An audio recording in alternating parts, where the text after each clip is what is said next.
Hey everyone, welcome back. Ready for another deep dive? Let's do it. Awesome. Today, we're going to be taking a look at India's economic prospects. Everyone's always talking about India as this economic powerhouse, right? And we've got this new report. It's a joint effort from EY and Techno-Economics Research. It's a pretty juicy stuff. I mean, it's going to give us a clear picture of what's really going on. So, the overall outlook is pretty positive. We're talking about potential growth of around 6.5%. Right. But there's some speed bumps. There's been a bit of a slowdown recently. So we're going to unpack all of that. We're going to see what's driving this growth, what's holding it back, and what it all means for India's economic future. Yeah, absolutely. And the report is actually predicting 6.5% growth for both this fiscal year, which is FY25, and the next one, FY26. Right. And just so everyone's on the same page, the fiscal year in India runs from April to March.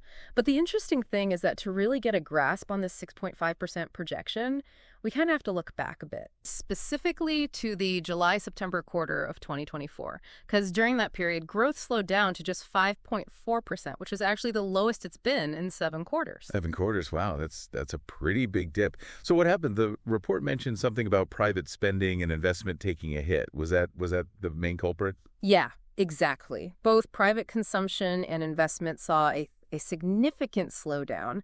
And, that's really what dragged down the overall growth. Think of it this way. Imagine you're building a house, right? You need both bricks and mortar to get the job done. If you're running low on either one, well, construction's going to slow down. Right. Makes sense. And in the Indian economy, private consumption and investment, those are kind of like your bricks and mortar. So when both of those weaken, the whole economy feels the impact. Okay. So less spending by people and businesses. That's a key takeaway. Got it. Right. But there was one more thing that really jumped out at me from the report.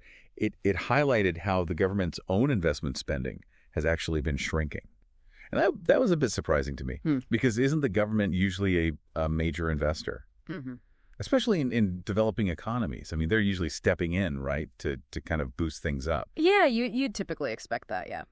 But in this case, government investment actually shrunk by 15.4% in the first half of FY25.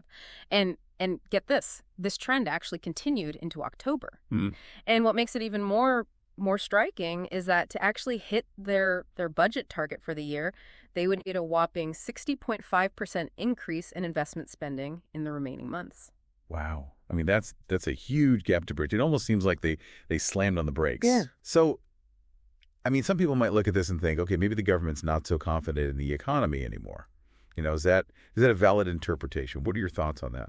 Yeah, it's a possibility. It's something to think about. Yeah. But we got to remember, there could be other things going on behind the scenes, right? Maybe they're shifting their spending priorities, focusing on different areas that they see as more crucial right now. Or maybe there are some short-term logistical challenges that we're just not aware of, delays, bottlenecks, that sort of thing. It's important to keep in mind that we're looking at just one piece of a much bigger picture here.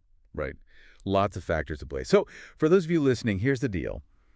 It looks like India's economic growth has hit a bit of a rough patch. We've seen this slowdown.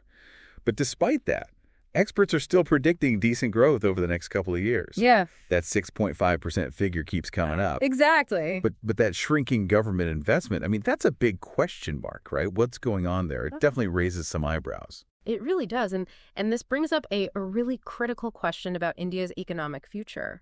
What role should public investment play?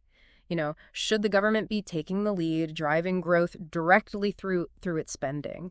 Should it be more about providing stability, creating a favorable environment for the private sector to thrive, or is there a completely different approach that might be more effective? There are no easy answers here. It's a complex issue with a lot of nuances, but it's definitely something to ponder as we watch India's economy evolve. Yeah, lots to think about. Some great food for thought. Mm-hmm. Well, that wraps up another deep dive. We'll catch you next time. See you then. Bye. Bye.